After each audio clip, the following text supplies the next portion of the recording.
에베소서 2장 1절 말씀부터 몇 절 봅니다. 너희의 허물과 죄로 죽었던 너희를 살리셨도다. 그때 너희가 그 가운데서 행하여 이 세상 풍속을 쫓고 공중의 권세 잡은 자를 따랐으니 곧 지금 불순종의 아들들 가운데서 역사하는 영이라. 전에는 우리도 다 그 가운데서 우리 육체의 욕심을 따라 지내며 육체와 마음에 원하는 것을 하여 다른 이들과 같이 본질상 진노의 자녀이었다. 3절 말씀까지 보았습니다. 에베소서 1장을 마치고 2장으로 넘어오면서 2장 1절이 그냥 너희의 허물과 죄로 죽었던 이렇게 시작하지 않고 앞에 또한이라는 말이 있었다는 것을 지난주에 말씀드렸습니다. 또한 너희의 허물과 죄로 죽었던 너희를 살리셨다. 그래서 2장에 나오는 죄악 가운데서 우리를 구원하신 것이 하나님의 능력에 관한 얘기요, 하나님의 계획에 관한 문제인 것을 우리가 살펴보았습니다. 하나님께서 어떻게 우리의 인생에 간섭하시고 우리의 인생이 우리의 뜻에 의해서가 아니라 하나님의 의지 있고 집념 있는 계획에 의해서 간섭되는 운명인가 하는 것을 살펴보는 중에 그 중에 우리에게 일어난 일, 우리가 어떻게 죄악 속에서 살다가 하나님 아버지의 크신 능력으로 구원 얻는 자가 되었는가 하는 것을 살펴보는 대목에 이른 것입니다. 그러나 오늘 우리가 살펴보려고 하는 것은 우리가 어떻게 그 능력으로 구원을 얻었는가를 직접 살펴보는 것이 아니라 도대체 구원 얻기 이전에 우리가 어디에 살고 있었는가, 죄인이었다는 것이 무엇이며 본질상 진노의 자녀라는 것이 무엇인가, 그리고 오늘날도 그렇게 살고 있는 사람들의 모습이 어떠한 것인가 하는 것을 살펴보려고 합니다. 왜냐하면 우리를 죄악 중에서 구원하신 것이 얼마나 큰 은혜요, 능력에 관한 문제인가를 알려면 그 문제가 얼마나 심각하고 굉장한 것이었는가를 아는 수밖에 없습니다. 지금 우리가 입학시험 본 우리의 자녀들의 합격자 발표를 듣고 있는 기간입니다. 지금은 옛날에 여러 부모님들이 다니시던 때하고 사뭇 다릅니다. 그때는 공부를 어지간히 했으면 다 지금 말로 해서 서울대학들을 다 가실 수 있었습니다. 지금은 서울대학이 서울에 있는 대학교만 가면 서울대학입니다. 굉장히 어렵습니다. 일전에 곽선희 목사님께서 그렇게 말씀하시는 걸 들었습니다. 괜히 자녀들 앞에 야야 너는 뭐 그래 서울에 있는 대학도 못 가고 무슨 분교를 가냐, 너희 엄마 아빠는 다 서울대학 나오고 뭐 이렇게 잰다고 하시면서 사실 바른 말이지 지금부터 30-40년 전에 서울대학 나온 게 뭐 대단한 것이었습니까? 이렇게 말씀하는 걸 들었습니다. 사실이 그랬습니다. 줄만 똑바로 서서 학교 다녔으면 누구나 다닐 수 있었던 대학교였습니다. 그때야 실력이 없어서 대학을 안 간 게 아니라 가정 형편상 안 갔던 사람이 많지 시험 봐서 떨어진 사람은 저랑 뭐 몇 사람 빼놓고는 없었습니다. 저랑 주성호 전도사님이랑. 요즘은 다릅니다. 서울에 있는 대학교만 가면 다 서울대학생입니다. 그리고 시골에 있는 대학을 다니면 다 국민대학생입니다. 다 좋은 대학이죠. 요새 어디 좋고 나쁜 대학이 있습니까? 대학을 가기만 해도 참 대단합니다.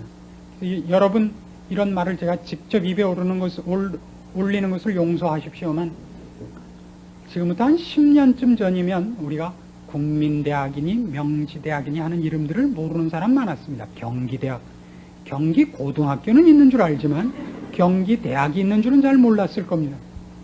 제가 얼마 전에 국민대학을 가보고 참 많이 놀랐습니다. 그렇게 번듯하게 잘 해놨을 수가 없습니다. 참 학교 좋아졌습니다. 겉만 보고 어떻게 아느냐 그러실지 모릅니다만 대학교는 어느 대학교가 좋으냐면 건물 좋은 대학교가 언제나 좋습니다. 왜 그런지 아십니까? 돈이 있다는 증거고 돈이 있으면 좋은 교수들도 잡아올 수 있는 때가 지금 시대입니다. 그렇죠?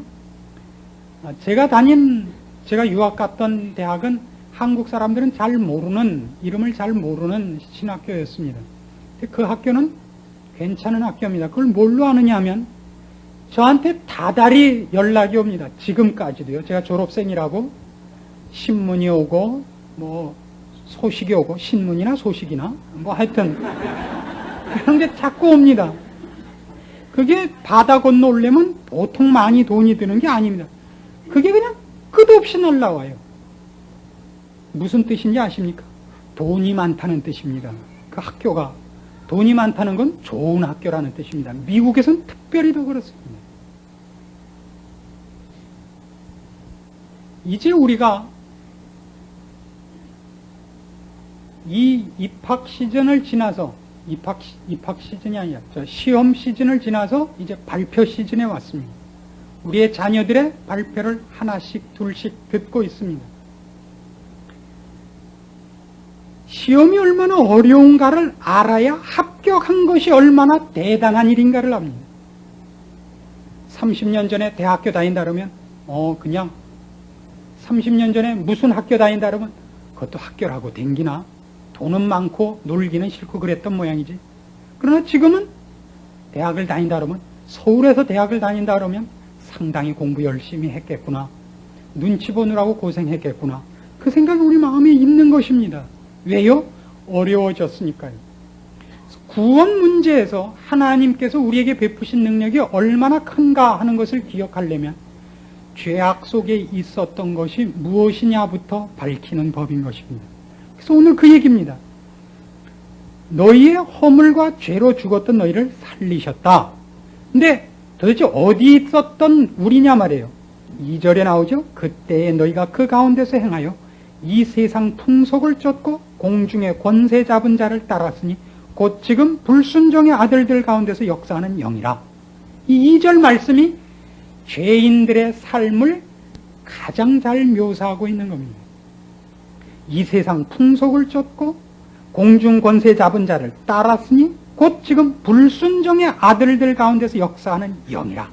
이 영이라는 것은 우리가 성령, 악한 영, 그러는 그 영이 아닌 거 정신이라는 뜻입니다. 그런 사상, 그런 생각, 그러니까 불순종의 아들들 가운데서 역사하는 생각들, 그런 사상들, 그런 것을 얘기합니다. 도대체 세상, 즉 죄인들이 사는 곳, 하나님을 모르는 본질상 진노의 자녀들이 살고 있는 모습들이 무엇이길래 이런 표현을 했는가 하는 겁니다. 이 세상 풍속을 쫓는다는 게 무엇이며 공중 권세 잡은 자를 따른 불순종의 영들을 갖고 있다는 것이 무엇이냐. 가장 대표적인 건 이겁니다. 불신자와 신자에게서 가장 두드러진 것은 신자들은 스스로를 피조물이라는 쫄병인 것을 인정하는 자고, 불신자의 대표되는 불순종의 영이라는 것은 자기가 자기의 주인인 것입니다. 부모님들께서 자녀를 키우는 중에 제일 섭섭한 얘기가 뭡니까? 제일 섭섭한 얘기. 자녀들이 독립을 외치는 것 아닙니까? 부모님께서 언제 저에게 뭘 해주신 적이 있습니까? 제가 다 했지요.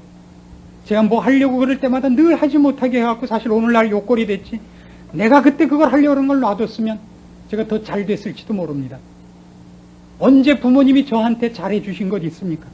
어느 날 자녀가 이런 말을 하는 수가 있습니다. 어떻게 아느냐고요? 저도 해봤거든요.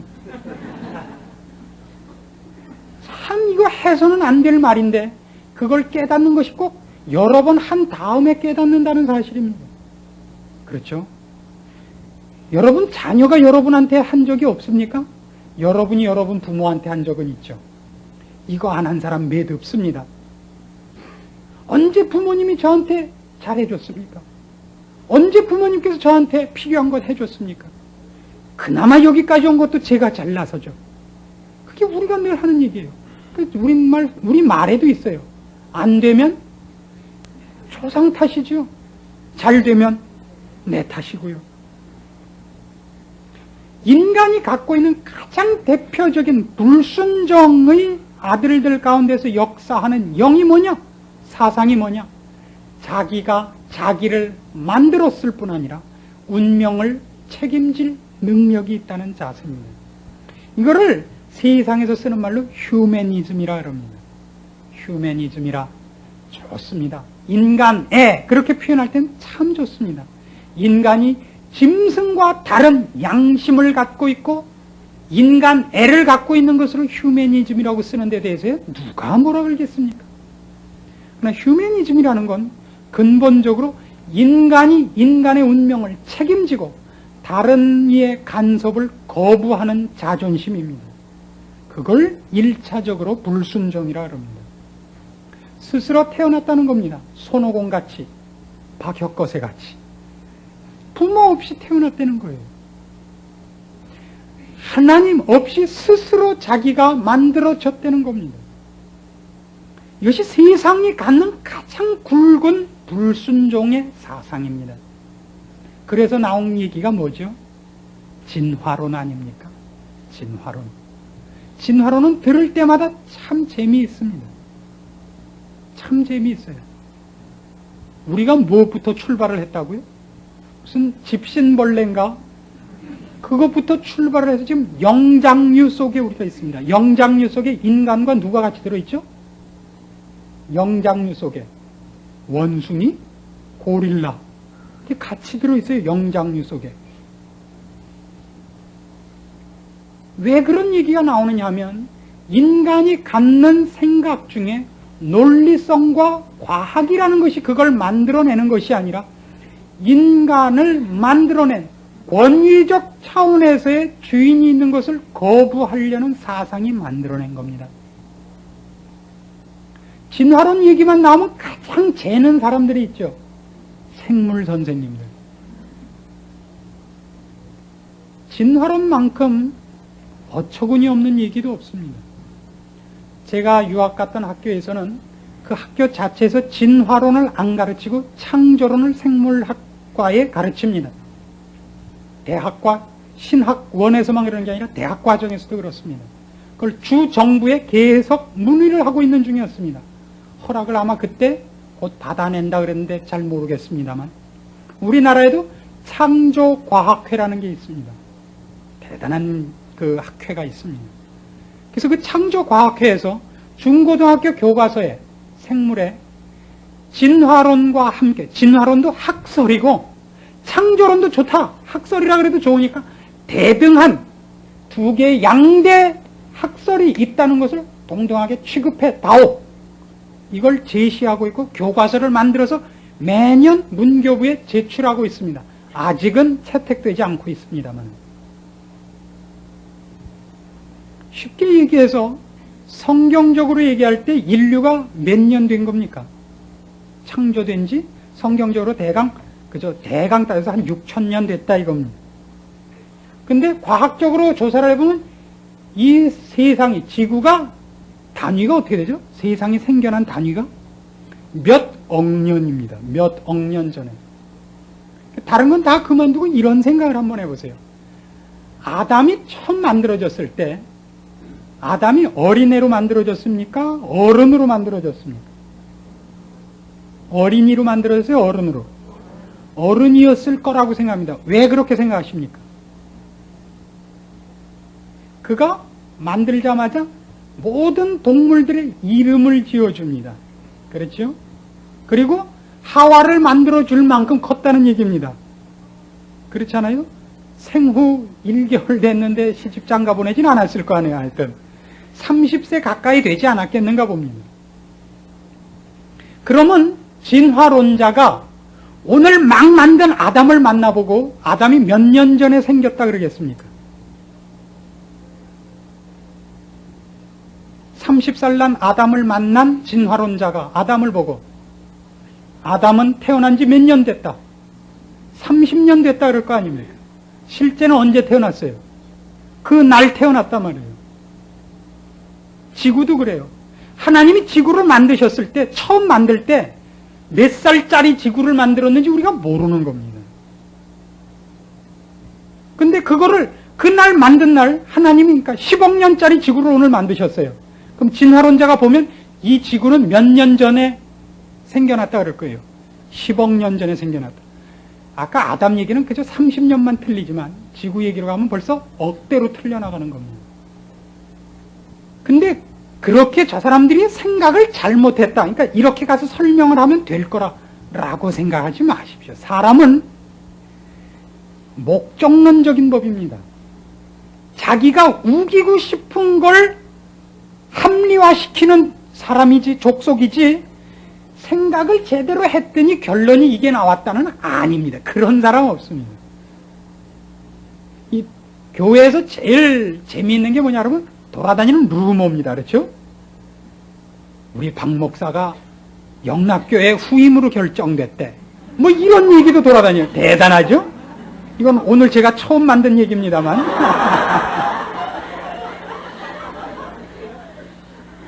왜 그런 얘기가 나올까요? 사람은 이미 상대방을 싫어한다든가 상대방이 틀려야 된다든가 이미 목적을 갖고 만납니다. 그래서 말을 하면 말이 그냥 들리는 적이 없어요. 인간의 귀라는 건 기계가 아닙니다. 참 재미있습니다. 자기가 의도한 말만 따는 법이에요. 그래서 말은 당사자한테 직접 듣지 않은 것은 안 해야 옳은데 그런 사람은 또 몇 안 되니까 하십시오. 하시되 분명히 그러셔야 됩니다. 직접 들은 건 아니라고. 근데 난 그 사람이 이렇게 얘기했으면 좋겠다고 그렇게 얘기를 하셔야 됩니다. 지금 우리가 무슨 얘기를 하다 이 얘기를 갖느냐 하면 우리가 누군가 하는 얘기를 하는 겁니다. 죄인이었을 때 죄인인 인간들이 어떻게 사는가 하는 얘기를 합니다. 가장 왜곡시키고 싶은 것 중에 대표적인 게 뭐냐? 하나님이 우리의 주인이라는 것을 왜곡시키고 싶은 것이 불신자가 갖는 본성입니다. 해를 비추면 식물은 잎사귀와 꽃은 뭘 쳐다보게 되어 있습니까? 해를 보게 되어 있습니다. 그걸 뭐라 하죠? 해굽성이라고 그러죠. 뿌리는 어떻습니까? 뿌리는 밝은 쪽에서 반대편으로 갑니다. 그건 뭐라 그럽니까? 암굽성? 그건 잘 모르겠네. 배굽성? 뭐 하여튼 배일성? 배일집? 뭐 이상하게 식물의 잎과 꽃이 해를 바라보듯이 뿌리는 반대로 어둡고 침침한 곳, 습한 곳으로 가게 되어 있습니다. 우리가 신자가 되고 불신자가 된 것 중에 가장 큰 게 뭐냐 그러면 신자가 되면 하나님한테로 얼굴을 향하고 불신자는 본능적으로 하나님으로부터 반대편으로 가는 습성이 있는 걸 아셔야 됩니다. 우리가 이런 통속 가요 중에 이런 가사가 있습니다. 불나비 사랑. 그런 거 아십니까? 불나비 사랑. 나방이는 불 비치는 쪽으로 갑니다. 그래갖고 몸이 타는데도 모닥불 속에 뛰어 들어옵니다. 부질없는 사랑, 맹목적인 사랑을 얘기할 때 불나비 사랑이라고 합니다. 이건 생물학적으로 이렇게 설명을 합니다. 밝은 곳과 어두운 곳이 있으면 밝은 쪽 근육이 수축이 돼서 선택을 하는 게 아닙니다. 나방이가. 밝은 쪽, 그러니까 명암에 따라서 밝은 쪽으로 몸이 수축이 돼서 저절로 핸들이 꺾이는 거예요. 핸들이 꺾여요. 그래서 그냥 가는 거예요. 몸이 타는데도 밝은 쪽으로 들어갑니다. 죄인이란 뭐냐? 그런 자들입니다.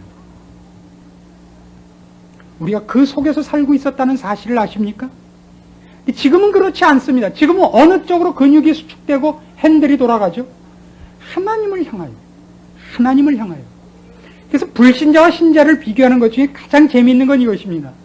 객관적 도덕과 윤리의 차원에서 볼 때 불신자가 신자보다 높을 수 있습니까? 없습니까? 있을까요? 없을까요? 있습니다. 불신자가 도덕과 윤리의 기준에서는 신자보다 높을 수가 있습니다. 그러나 재미있는 것은 윤리와 도덕에서 불신자가 아무리 신자보다 높아도 구원은 못 받습니다. 설명을 하자면 이렇습니다. 불신자는 아무리 높아 있어도 어두움을 쳐다보고 있습니다. 그러니까 저쪽에 하나님이 계시다면 아무리 하나님 쪽 가까이 가도 반대편을 쳐다보면서 가고 있고, 신자는 아무리 타락해도 꼭 시선이 어디가 있느냐 하면 하나님께 가 있습니다. 참 이상해요. 여러분 생각해 보세요.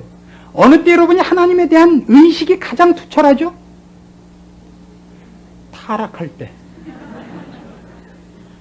하나님이 막 구름에 가렸다 안 보였다 이럴 때 훨씬 시력이 좋아져요. 그렇죠. 하긴 시력이 나빠질 수가 없죠. 타락하는 주제에. 보기라도 잘 봐야죠. 참 이상합니다. 전혀 다르다는 걸 아셔야 됩니다. 그러나 객관적인 눈으로 볼 때 세상 사람들이 이 신앙이라는 차원 말고 도덕과 윤리로밖에 볼 수 없을 때는 무슨 얘기가 나오느냐면, 왜 예수 믿는 것들이 안 믿는 분들만 못하냐, 그 얘기가 나올 수밖에 없습니다. 나올 수밖에 없어요. 부끄럽지요. 그러나 그것 때문에 혼동하진 마십시오. 신자와 불신자의 가장 큰 차이입니다. 그런데 이제 여기 보면 이 표현을 얼마나 잘했나고요. 이 불순종의 아들들 가운데 역사하는 영인데요, 그걸 갖고 사는 사람들이 세상을 어떻게 사느냐면 세상 풍속을 쫓도록 되어 있다 그럽니다. 세상 풍속을 쫓는데, 이 말이 갖는 세상 풍속을 쫓고라는 말이 여기 들어있는 것을 여러분 감사하십시오. 자, 이렇게 얘기를 하고 싶습니다. 예수를 믿는 사람들을 가르쳐서 불신자들이 이런 말을 하곤 합니다. 구속받는다고, 속박된다고, 주일날도 꼭 교회 가야 되고, 뭐 좋은 일만 생기면 꼭 감사헌금 해야 되고, 어려운 일 생긴다고.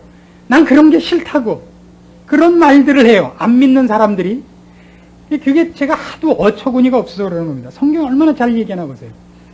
예수를 믿으려면 사람들은 보통 이렇게 생각을 해요.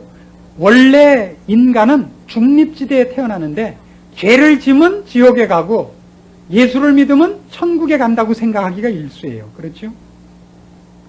예수 믿어서 뭐 복잡하게 살지 말고 지옥 가지 않을 만큼 그냥 중립지대에서 깨끗이 살면, 그것도 또 부처를 믿나 예수를 믿나 다 같이 그게 인간이 다 잘 먹고 잘 살고 이익되게 살자는 얘기 아닌가, 요 따우 말을 하시는 분들이 있어요.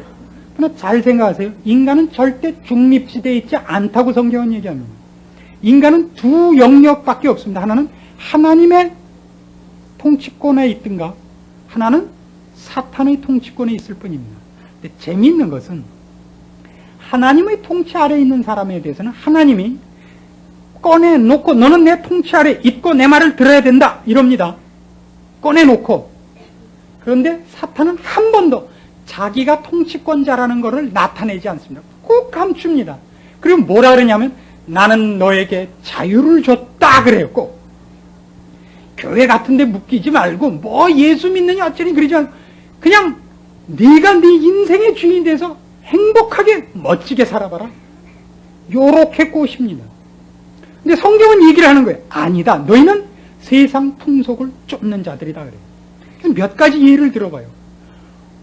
정말 우리가 우리의 인생과 자기의 판단을 독립적으로 하는 사람이 있습니까?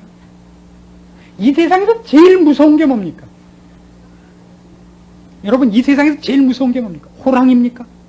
꽃감입니까? 아니면 뭡니까? 이 세상에서 제일 무서운 게 뭡니까? 여러분이 지금 살면서 제일 무서운 게 뭡니까? 저야 물론 하나님입니다만 누굽니까? 사람입니다. 그건 정말 정직하신 대답입니다. 그러나 그 수준에 계시진 마십시오. 왜 사람이 무섭지요? 왜 사람이 무섭지요? 우리는 혼자 쥐뿔나게 못 사는 사람이기 때문입니다. 남이 하는 걸 못하는 것만큼 무서운 게 없습니다. 우리가 우리 자녀를 왜 대학을 보내지요? 솔직히 얘기하세요. 왜 보내지요? 안 보내면 애가 혹시 지진합니까? 뇌염에 걸린 적 있습니까? 혹시 얼마 못 보십니까? 별걸 다 묻는다고요.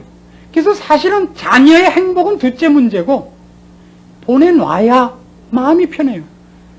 제가 아는 분 중에 상당한 노처녀가 있습니다. 40줄에 접어들고 있는 노처녀가 한 분 계시는데 저한테 이렇게 얘기하는 걸 듣고 제가 정말 마음에 감동을 받았습니다. 누가 잠깐만 혼인신고 한번 하고 이혼해 주겠다 그러면 500만 원쯤 내놓겠대요. 뭐 결혼식도 할 거 없고 같이 살 것도 없이 그냥 혼인신고 한번 했다 이혼한 걸로만 해주면. 결혼을 안 했다 그러면 묻는 게 그렇게 많대요. 왜 못했느냐, 왜 안 갔느냐, 뭐 말띠냐, 뭐. 근데 자기 친구 중에 이혼한 사람이 있는데 애가 몇이세요? 이혼했습니다 그러면 더 이상 묻질 않더래요. 그러니까 훨씬 노처녀가 어렵더랍니다. 이혼한 쪽보다도. 그래서 그냥 그것만 해주면 500만 원을 주겠다. 누구든지 지원자 있으면 개인적으로 연락 주시기 바랍니다.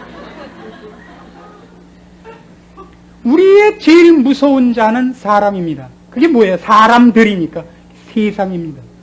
세상 속에서 인간은 자기의 줏대대로 살지 않습니다. 그 언제 그런 걸 만들었는지 모를 것들이 우리를 잡고 있습니다. 이렇게 살아야 한다고. 우리 중에 어느 누구도 지금 현대에 와서 자기의 아이디어와 자기 판단 기준, 가치관을 갖고 있는 사람 없습니다. 누가 우리의 가치관을 만들어주느냐면 신문과 텔레비입니다. 기껏 잘난 척 한 얘기가 나중에 타임지에 있는 거 먼저 읽고 와서 재는 거. 남 안 본 주간지 어느 구석에 있었던 얘기. 알고 봤더니 누가 그랬대. 그게 무슨 큰 발견인 것처럼 그런 얘기들을 하고 그런 옷들을 입고 그런 경험들을 하고 하는 것들이 우리 시대에 있어서는 지지 않는 정도가 아니라 안 하면 안 되는 일이 되었다는 걸 아십니까? 어디 사십니까? 어디 아파트에 삽니다. 몇 평이십니까? 얼마 주고 입주하셨습니까? 이런 것 외에 우리가 할 말이 없다는 걸 아십니까? 우리가 얼마나 세상 속에서 우리 마음대로 살지 못하고 잡혀져서 살고 있는지를. 제가 알고 있는 선교사 한 분이 이런 얘기를 했습니다. 타히티라는 데가 있습니다. 그 타히티에 가면 1년 12달 거기는 여름이지요.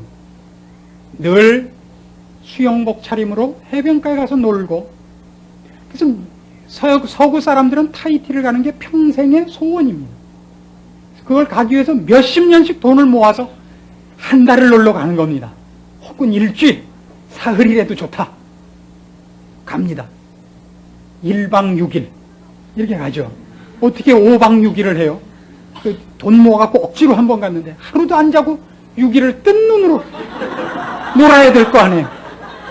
1박 6일. 그 1박도 비행기 속에서만 1박이죠. 가서는 절대 안 자요. 그러고 그런 얘기를 했습니다. 도대체 문명이 뭐냐? 문명이 뭐냐? 문명화된 속에 사는 바람에 여기 뻘거벗고 이 야만인 같은 녀석들은 12달 거기서 놀고 문명화돼서 뼈 빠지게 일해가지고 평생에 일주일 그냥 몸소리 치고 놀고 가고 문명이 도대체 무슨 이익이냐? 그런 한탄을 했어요. 저는 참 귀담아 들었습니다. 그죠? 그런 문명은 필요 없지 않을까요? 근데 우리는 도대체 지금 사회를 문명화시켜갖고 도대체 무슨 이익을 받습니까? 비행기가 있고 자동차가 있어 빨리 갑니다. 좋습니다. 빨리 가서 이익 본 게 뭐 있습니까? 뭐 이익 봤어요? 이익 본 거 하나도 없습니다. 세멘트 만들어내갖고 철근 콘크리트라는 거 만들어갖고 닭장 속에 다 사는데 뭐이 좋습니까? 뭐가 나아졌느냐고요? 나아진 거 없습니다. 훨씬 더 각박해지고 훨씬 더 단절됐고 훨씬 더 사람들은 자살하기 시작했습니다. 절망만 더 두터워졌습니다. 근데 왜 나아졌다고 생각을 하죠?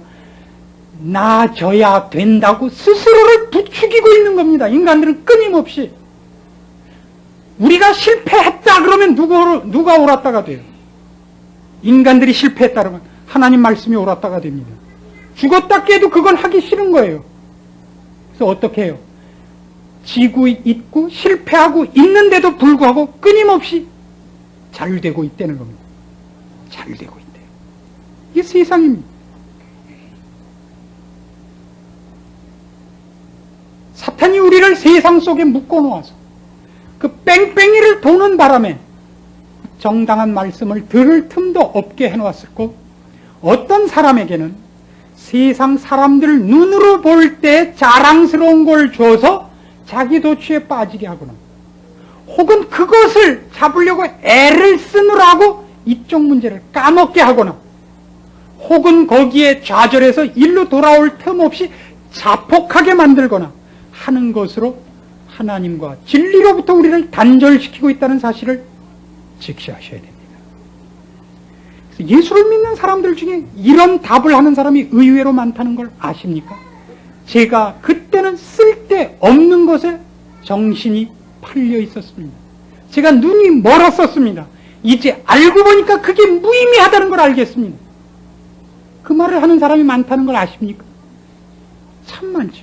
건강 때문에, 혹은 한번 경제적인 파탄을 만난 때문에, 혹은 가족 중에 어떤 비극이 생겨서 인간이라는 것이 무엇이며 인생이 무엇인가를 한번 맞는 순간이 있었던 사람은 행복한 사람인 것입니다.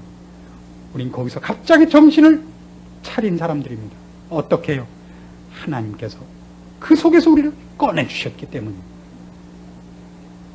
사탄은 심지어 우리로 하여금 우리가 우리 일을 결정하는 재미 때문에도 하나님을 생각지 못하게 하는 자입니다. 사탄은 참으로 교묘한 자입니다. 절대 나서서 너는 내 쫄병이다 그러지 않습니다. 옛날 유치했던 시절에 우리의 교육 수준이 낮고 문명이 발달되지 못했을 때는 직접 와서 겁을 줘서 항복을 시켰습니다. 그러나 보십시오.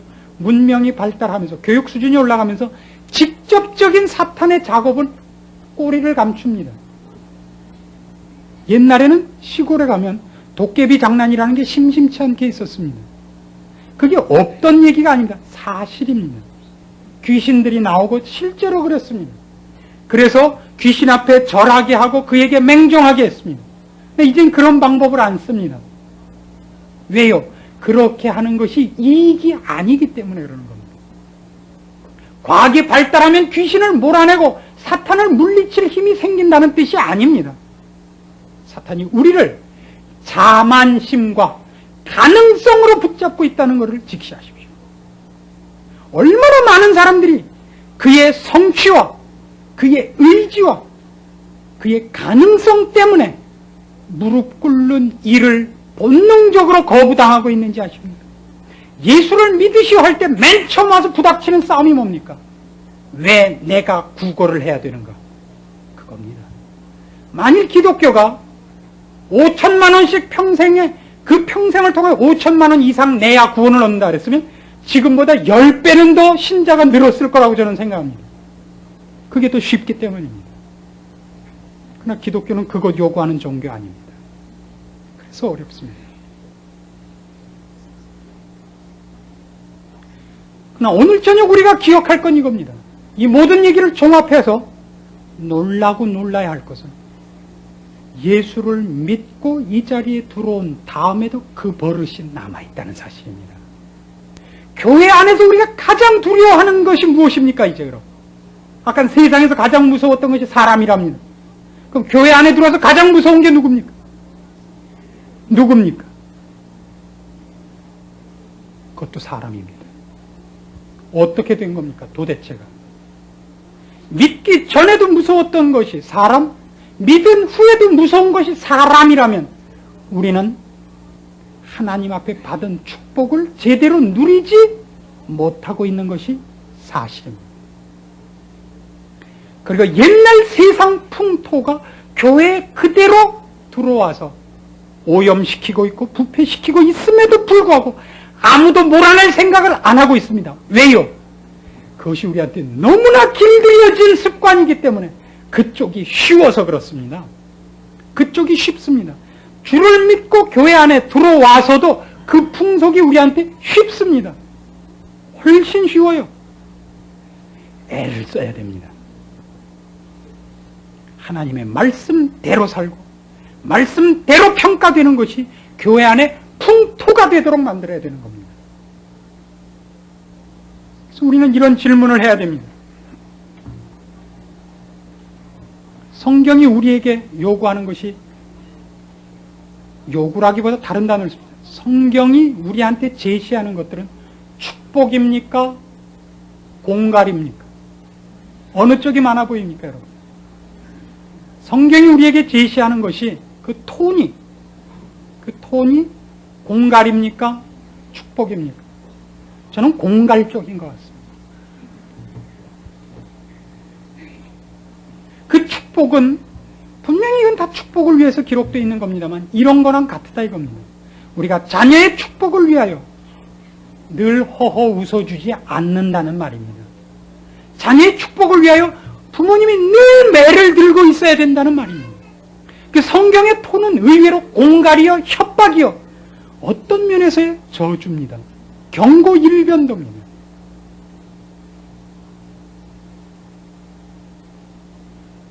주를 믿고 하나님이 품 안에 들어오셨고 주의 말씀을 갈급해하는 사람들로 여러분 여기 와서 앉아 계십니다. 무엇이 두렵습니까? 세상에선 무엇이 두렵고 교회에선 무엇이 두렵습니까? 그걸 생각하셔야 됩니다. 그리고 그 둘 다 하나님이 두렵다로 바꾸며 그렇게 살지 않는 한 입 열지 마십시오. 우리는 내가 그렇게 못 살면 옆에 있는 사람도 그렇게 못 살게 만들어야 간신히 마음이 놓이는 악당들입니다. 그렇죠? 그러지 마십시오. 내가 그렇게 못 살거든 가만히 계십시오. 제발 좀. 그것이 교회에서 꼭 필요한 일입니다. 그 훈련을 시키려고 합니다. 그러니까 아마 저는 편안한 교사 노릇은 못할 거라고 생각합니다. 늘 들들 볶을 겁니다. 여러분은 계속해서 저 박종환이 같은 놈 이렇게 얘기할지 모릅니다. 박종환 씨 이 설교 안 듣기를 바랍니다. 그러나 박종환 씨가 제가 보기에는 우리나라 여태껏 있었던 대표팀 감독 중에 최고 같습니다. 정말 축구를 알고 축구를 사랑하는 사람 같습니다. 저도 그러려고 합니다. 하나님이 우리를 향하여 허허 웃고 계시지 않는다는 사실 때문에 그렇습니다. 저는 볶을 겁니다. 옛날엔 훨씬 험한 말을 썼던 것을 기억해 주십시오. 말은 제가 이제 살살 하겠습니다만 행동만은 옛날같이 하려고 합니다. 그것이 우리가 불려온 자리입니다. 옛날에 했던 일이고 그런데도 아직도 벗어버리지 못하고 있는 구습들입니다. 벗어버려야 됩니다. 고쳐야 됩니다. 그걸 위해서 서로가 서로에게 도움이 되도록 해야 됩니다. 이것만은 하자고 자꾸 찔러줘야 됩니다. 그 일들이 여기에서 꼭 있어지기를 바라서 이 말씀 증거합니다. 기도하십시다. 하나님 아버지 은혜를 감사드립니다. 우리를 세상의 풍속을 쫓고 불순종의 아들들 가운데서 역사하는 영을 따라 살던 자리에서 이 자리로 불러주셨습니다.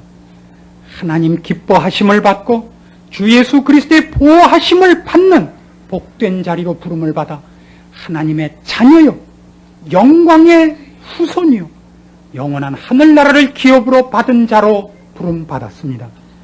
거기에 걸맞게 살 수 있게 도와주시옵소서. 옛 풍습을 버리고 옛날의 생각들과 언행들과 나쁜 생각들을 벗어버리고 주 예수 그리스도로 옷 입으며 선한 행실로 우리의 습관을 가지며 마음을 부여잡아 내주 하나님께서 가지신 심정을 우리의 심정으로 갖는 일 출발하게 도와주시옵소서. 그렇게 이 세상을 살게 도와주시옵소서. 우리가 그렇게 살아야 하는 사람이고 살도록 되어 있는 사람이고 그 특권을 가진 사람들이요 책임을 맡은 사람인 것을 이제 기억합니다. 주의 말씀이 우리에게 주어져 싸우며 그렇게 사는 일도 주어지기를 진심으로 원하오니 들어주시옵소서. 예수님의 이름으로 기도합니다. 아멘.